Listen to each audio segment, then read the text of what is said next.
Stupid pump. Mike Rashid original.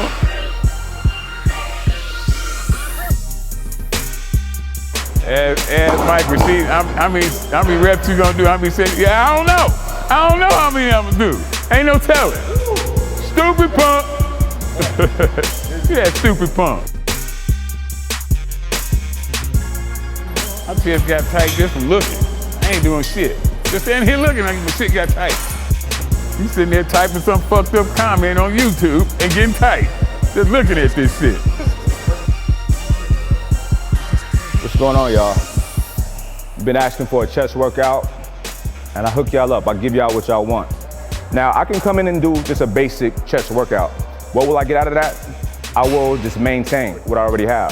Is that what I'm trying to do? No. I want to build muscle, I want to shape my muscle, and I want to increase my strength. So what do? I overtrain. I go above and beyond what I know I can normally do. People attach negative connotations to overtraining.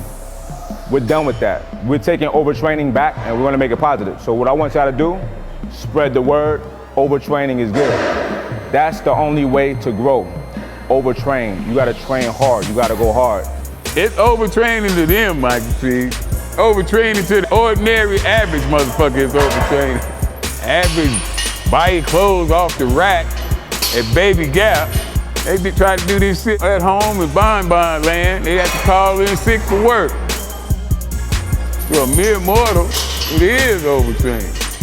So what you're experiencing right now is me, Big Rob, CT Fletcher, with an all-out chest assault.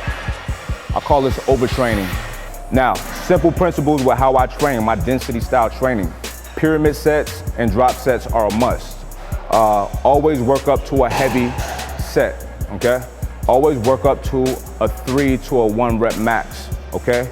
In the process of building up to that 1 to 3 rep max, get proper reps each set, over 10, as many as you can for that weight as you're moving up in weight, and then you come down on that pyramid set, doing as many reps as you can.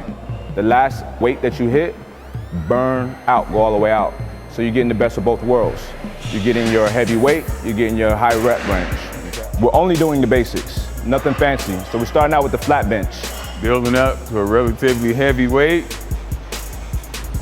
Basics. You must have strong basics. Everybody needs strong basics. The rep range will be as follows. We're doing a classic pyramid set on the flat, okay? First set, 135 at 15. Second set, 225 at 10. Third, 315 at 10. Fourth, 405 for 3. Fifth, 315 for 8. We're basically coming down the pyramid. We're doing as many reps as we can. So 8 for 315, and then 225, I believe around 17 reps. We were going very fast, so basically we weren't taking breaks. So when I hit my set, Rob hits his set, and then I go right back to my set. It's kind of like time under tension. You're not really getting a chance to rest that much. We prefer to train like this. It's harder, it's more difficult. However, it makes you stronger. My body responds to that type of training very well. You gotta try different things to see what your body responds to. Pause reps, not for the weak of heart, not for the weak of mind. On the first set of 315, I did pause reps. So if you notice, it's a pause, press, pause, press. So I'm not bouncing it, there's no momentum. It's all power, okay? Pause it on your chest, shoot it straight up. No short strokes. We call this short strokes. None of that. That don't count. That don't count at all. Touch your chest, explode all the way up, lock them out. When you're training chest, bench press, incline press, you do those properly, that's really all you need, okay? Still, 30 years later, ain't nothing sweeter than the sound of a couple 45 slapping together. So we move to the incline press. First set, 315. Max reps, go to failure. Rack it, drop off 90 pounds, drop off a plate off each side, 225 to failure. Drop off another 90 pounds, 135. It's so funny because 135 is so light, but it feels so heavy when you come down from 315 and 225. So we try to rep out as many as we can. How many you gonna do, Rob? Until you can't do no goddamn more. At this point, the number of the reps is pointless. We don't care. We're going to complete failure, go into muscle failure, that's it. So I could say 4 reps or 5 reps, but if I'm not failed at 5 reps and I rack it, my mission was not accomplished. How many reps you gonna do? How many sets? Yeah, I don't know. I don't know how many I'm gonna do. Ain't no telling. Woo! You act like that shit hurt, Rashid. So when we're doing drop sets like this, we don't even count the reps. We're going to failure. So next, we take the big plates off of the incline press and we throw on 4 quarters on each side, 4 25s. Max reps, strip. Max reps, strip. Max reps is go to failure. And it's so humbling when you get down to the last plate because it's so light, but your shoulders, your chest, everything is so burnt out. You know, that's when that stupid pump comes in. Stupid pump, like my shoulders felt like I couldn't even move. Stupid pump. Big Rob and Mike Rashid have what I like to call ass chests. They chest look like fucking asses with a fucking split down the middle. They stick out so fucking much. You won't see that in the pages of Muscle and Fitness. That's a CT original, an ass-chested motherfucker. On a regular set, I don't like to count the reps until it starts burning. So when we're doing drop sets, it's burning the whole time. So you know you're getting good money. That's good work right there. You know it's working. When you're hitting your reps and it's not burning yet, you're just warming, in my opinion, you're just warming up. Muhammad Ali said, someone asked him, how many sit-ups do you do a day? He said, you know what? I don't know. I don't start counting until it starts hurting, start burning. So that's the mentality when we're doing our drop sets. So next, we're going to dips. We're doing weighted dips. We have these really huge fat chains. Throw the chains around our neck, go to failure. And the stupid pump continues. What's past a stupid pump, Rob? Fucking short bus riding pump. Certain lifts, when we're going really heavy on squats or deadlifts or something like that, when you're being careful, watching your form, Rob and I will match each other with reps, okay? But when we're doing this type of training, you know, dips and stuff like that, and you're burning out, the reps don't matter. I tell Rob all the time, I tell my people all the time, my reps is not gonna make you buff. So don't worry about what I do, you go to failure. The change is a good variable. I mean, sometimes we'll throw a weighted belt with a kettlebell or some plates. Sometimes you throw a chain. I kind of like to throw the chains up here when I'm hitting dips because I can feel all of the weight. I feel like when the weight is beneath my waist, I'm losing some of the weight. It's a lot easier. It's a lot more difficult for me to have the chains up top. So I always pick the more difficult route because that's what's gonna make me stronger. It's gonna make me better. So I go with the chains, upper body, bam. Go to failure. Now we're going to cable flies, okay? At this point, we're all pretty much burnt out. Like, this is all extra credit at this point. Honestly, after the incline bench press, I felt like that was enough. But what we're doing, we're overtraining. Why are we overtraining? That's the only way to grow. That's the only way to see changes in your body, okay? So, we're hitting cable flies. We're coming from the bottom, scooping it all the way up, and squeezing it at the top, hitting the upper pectorals. Okay, it's good for the top of the chest and the middle, okay? So 15 to 20 reps of that, I believe like 20 reps, okay? And then from there, go right, superset it with a push-up. We're trying to pump as much blood and glycogen and oxygen into the muscles as possible. So we go straight from that to push-ups with resistance. So you push on the back and really push. Don't just put your hands there, push.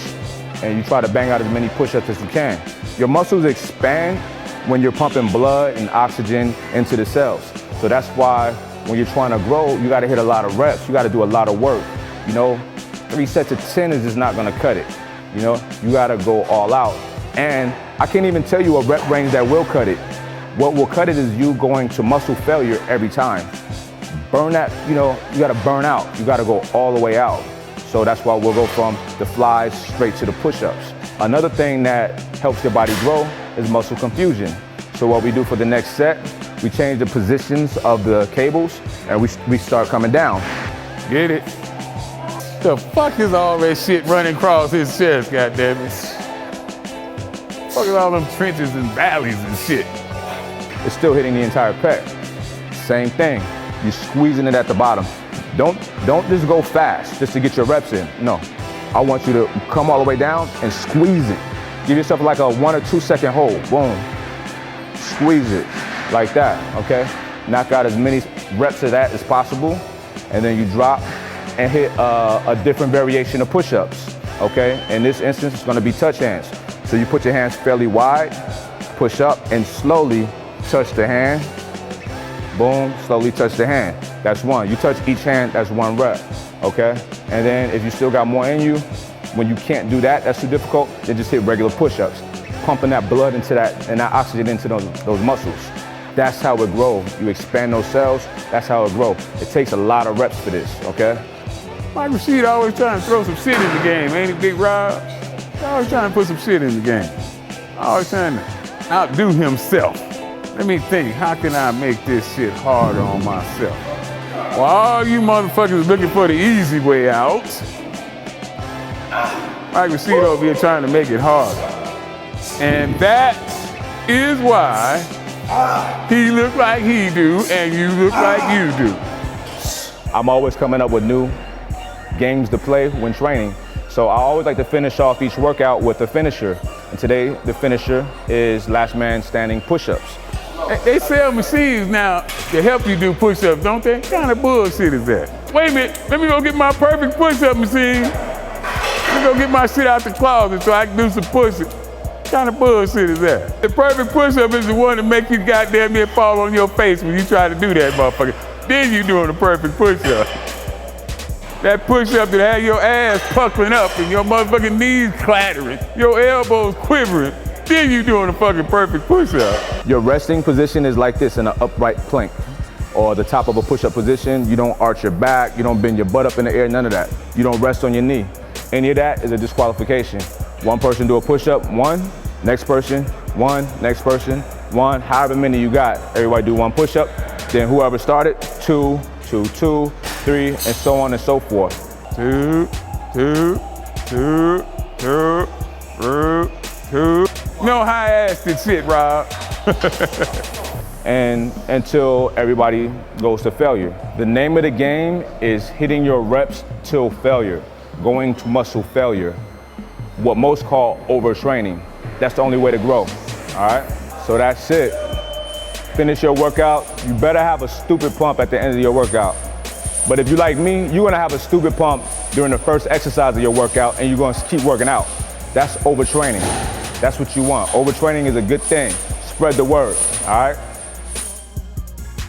What the fuck is impossible?